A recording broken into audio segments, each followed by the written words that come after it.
legendary, moving damage with Sanctuary, and that is just extraordinary. We start off with an overrun, spreading damage, the game's begun. Come and face us one-on-one with Fairy Garden, we hit and run. Powering up with Geomancy, getting energies, that's so fancy. Max Elixir or Gardevoir GX, a lot of options, we are carefree. Smacking dragons till the break of dawn. Aurora Horns can be quite strong. If you think it's weak, you're wrong, cause we make it work in this video, son. Yes! Episode 169. Xerneas GX. Let's try and make this one work. Alright?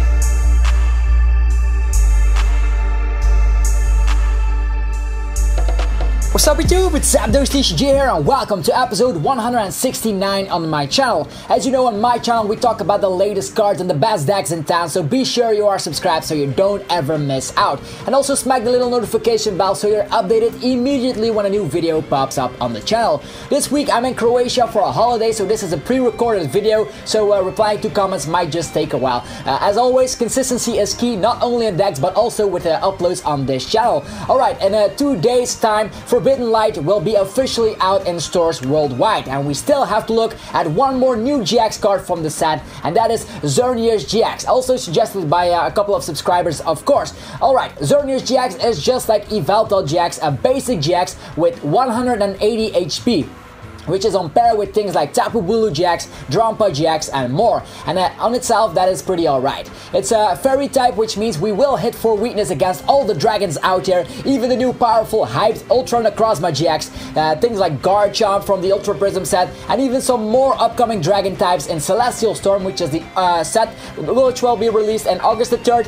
Things like Dragonite GX will also go down, so any dragon that might come across our path we will demolish with Xerneas GX. So that is actually a great thing. So Fairy will actually come a little bit better as soon as the dragons become more popular, because as you all know, we have Xenia and more popular Pokemon trainer cards, supporters that will work for dragon type Pokemon. So the Fairy might just become great once again, but there's also a downside. We are weak to Metal, which is definitely not great, because there are things running around like Metagross GX which will one-shot up even without the choice band, things like Registeel with a choice band which will deal 120 damage, that is kind of painful. Also Duskmane Necrozma GX won't even have to use his Meteor Tempest, he can just attach a choice band and boom, we are one-shotted, so that is also a huge downside. It has, however, an amazing resistance to darkness, which means if we use Parallel City against a Zoroark GX player, they will even have to 3-shot us with Righteous Beating. That is definitely amazing. So Parallel City is a great inclusion as a stadium card, although there are other stadium cards I'd like to talk about, but more on that in this video, so stick around, I'm gonna talk about it soon enough. The retreat cost of 2 is something I don't like. It's the worst retreat cost in the game. You can try running Float Stones to overcome that, or even a better inclusion would be Fairy Garden. This is the stadium card I wanted to mention earlier.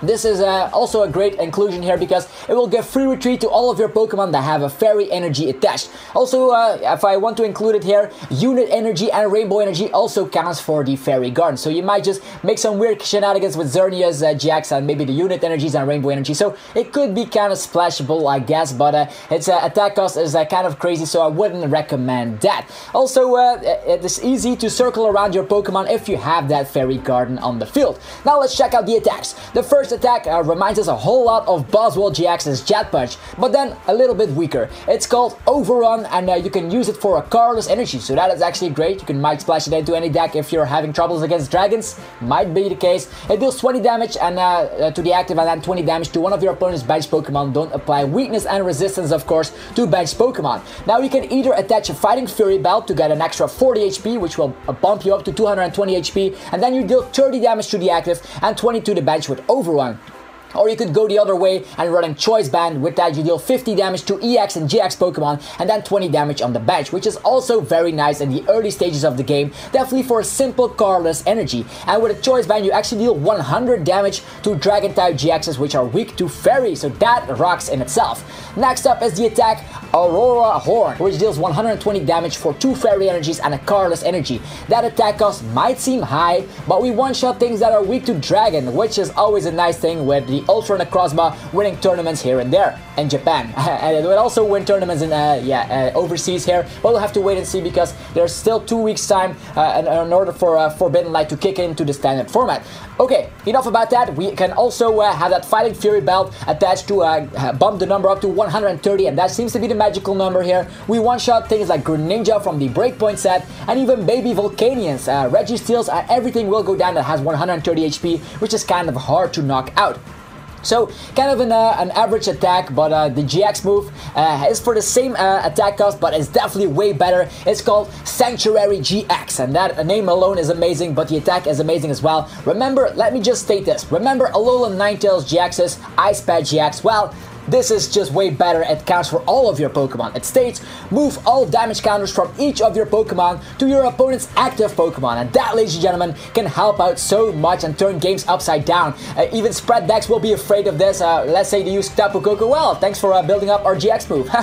It's, as mentioned, kind of like the Ice Pad GX, but then on all of your Pokemon. First, let's talk about the attack cost of the second attack and the GX move. We definitely need some kind of energy acceleration in our deck. First thing that comes to mind is, of course, Max Elixir, which works on basic Pokemon, so if we have some luck, we can have Xerneas GX powered up in no time. Also, a sweet thing is that we can combine it with, of course, with the Xerneas that knows the attack Geomancy, which can get energies from the deck straight up to our Pokemon, so to power up our Xerneas GX really quickly. Also, you can include the Xerneas GX maybe in the Xerneas Break deck, which also includes the Geomancy, so you at least have a powerful GX move at your disposal to use. Otherwise, this deck could not rely on a GX move that is great like this.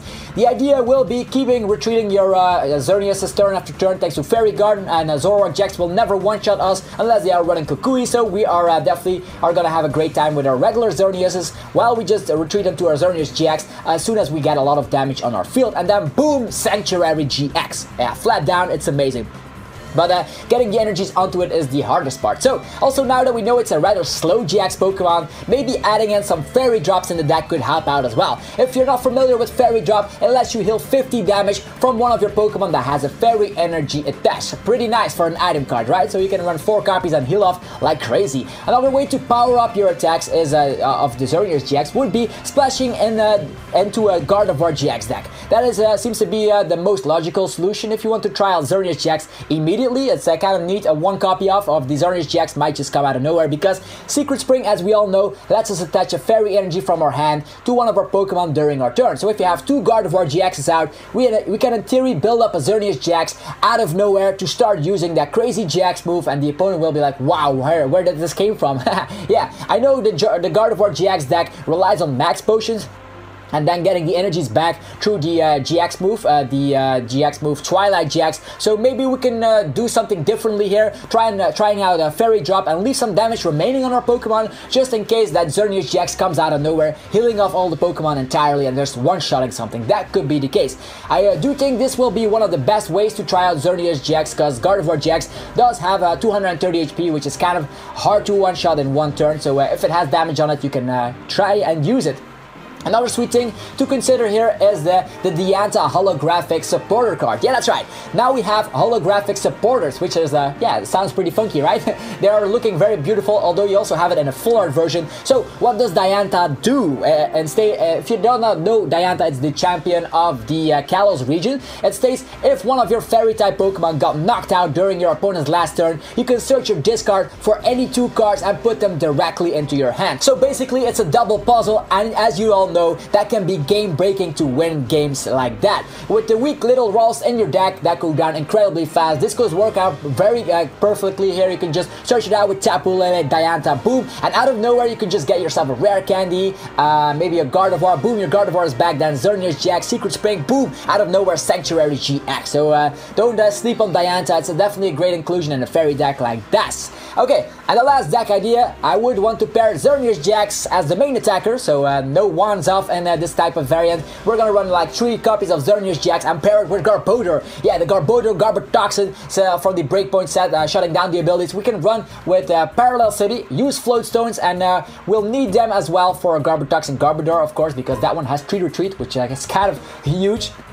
And then just for just poke around with Overrun. Paired with Fighting Fury Belt, you'll deal 30 damage on the active, 30 on the bench, just like you would do with Buzzwole. And then out of nowhere, you can just heal off your Xerneas turn after turn. With the ability lock here, with Garbodor, the opponent will be slowed down. And since we have Max Elixirs in our deck, we might just power up our second attack, dealing 120 damage or 130 if we have, of course, the Fighting Fury Belt. And then just finish things off with Sanctuary GX when the time is right. With the ability lock, as mentioned, you will slow down everything, and things with that healing potential, they will not have a chance here. The Zoroark GXs to try and two-shot. We will heal off. We have resistance, so Zoroark GX will be in trouble. Also, the trait ability will not work if we have a Float Stone or something else for that matter. A tool card attached to our Garbodor. So Zoroark GX, be careful of this deck.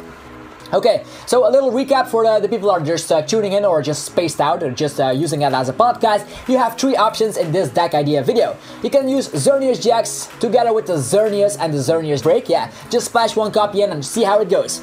Option number 2, we have Gardevoir GX and of course Garbodor. This is the 3 options we have. So my personal favorite will be Gardevoir GX. With that you can just splash it in, use Secret Spring and come out of nowhere. And Gardevoir does have a huge amount of HP. And my second favorite, I think, would be the Garbodor variant. I definitely want to try that out because ability lock with the potential to deal damage on the active and damage on the bench while just healing off yourself is definitely a great thing. Pick one of these deck ideas and try it out and let me know in the comment section how it works. And that's it for another episode on my channel. Hopefully you learned a lot about the Xerneas GX. I know it's not the best GX in town, let me just stress that again. There are way better GXs than this, but I definitely wanted to make it work for the people that want to make a deck with it. I gave you some suggestions, try them out for yourself.